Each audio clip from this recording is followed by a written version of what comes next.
Hey y'all. Happy Tinfoil Tiara Tuesday. We're going to talk about Wicked and the interstate today. So, first of all, the interstate. Um, my parents w- were really into the movie Doc Hollywood, Michael J. Fox.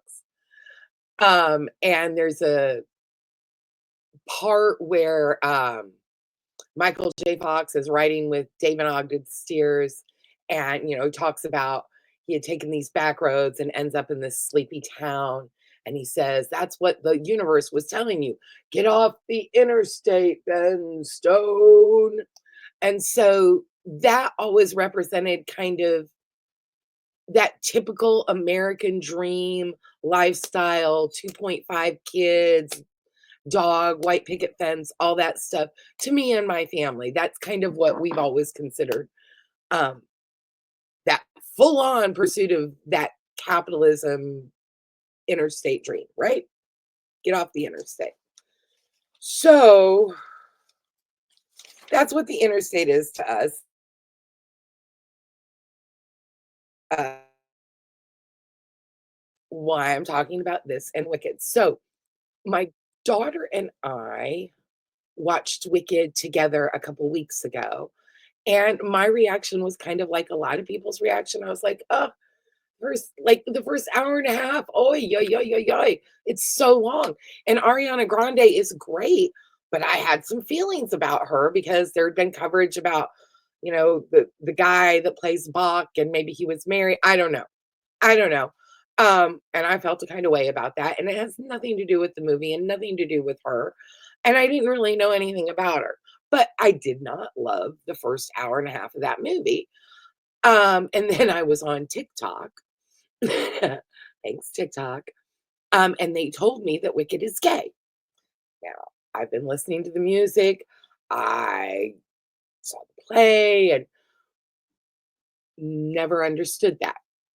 Um, so I started doing some research. So the original book by Gregory Maguire, 100%, he says, yes, they are in a relationship. Glenda chooses this life, Elphaba chooses this life, which is exactly what my kids and I felt. Um, Glenda represents, sorry, it's hot, represents the interstate. That is the life. Sorry to spoil anything for those of you who don't know what happens in Wicked Part 2, but sorry, I got my tiara on. That is the life that she chooses. Elphaba chooses to live her truth. And that certainly comes through in the movie way more than it did in the play. And here's where my conspiracy theory is. I think that's because of Kristen Chenoweth, personally. I think she didn't want to play it gay.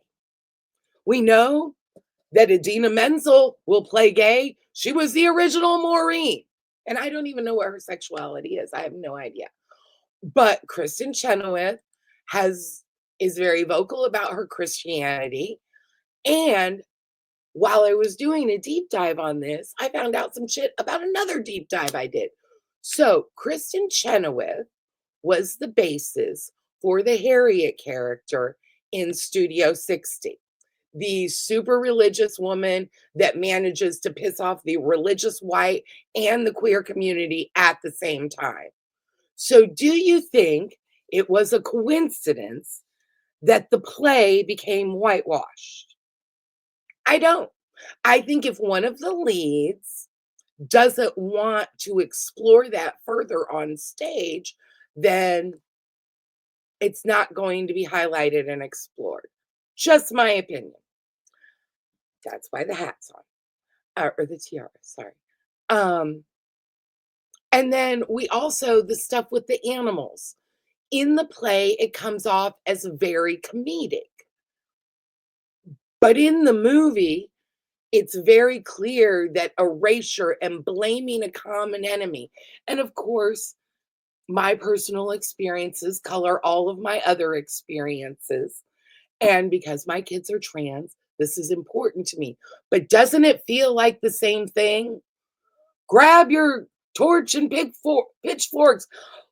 Let's kill all the trans people. They're why you can't buy eggs. Just saying. Tinfoil tiara, not that fucking crazy. All right. So that's my opinion on that and my theory. And also, I want to say, first of all, everyone in the cast is amazing. Jonathan Bailey, oh my God, how stunning is he? And just moves so easily and charming. Cynthia Erivo, I feel that movie in my soul for her because she feels it in her soul. And the added layers because she's a woman of color playing Elphaba, it just, I can't imagine, but she's so powerful, yet so vulnerable and open. And Ariana Grande, who I did not fuck with. I am a stan. Like, I'm stalking you on the internet trying to find out what other amazing stuff you've done. I even went so far as to watch an old carpool karaoke with her and oh shit, the guy from Family Guy whose name Seth MacFarlane. And it's charming. They're charming. Like, uncle, I'm only a woman. So I am officially in love with both leads from Wicked and fuck Kristen Chenoweth. All right. Y'all have a good rest of your Tuesday. Join me tomorrow for Weedy Wednesday. We're going to recap The Real Housewives of Atlanta.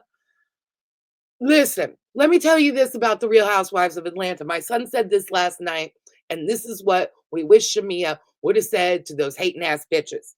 Angela and what's the other girl? Drew. Fuck you. Don't call her a lapdog. Do you know what a lapdog reads to you? Why it reads as a lapdog to you? Because you are clearly a person that has never experienced any true loyalty. Shamia is loyal, and that's a value that I prize. So I fuck with her, and I'm her stan. So anyway, join me tomorrow for Weedy Wednesday. Thursday, I'm going to do a Thirsty Thursday with a recap. I'm starting to recap season 1 of The Valley.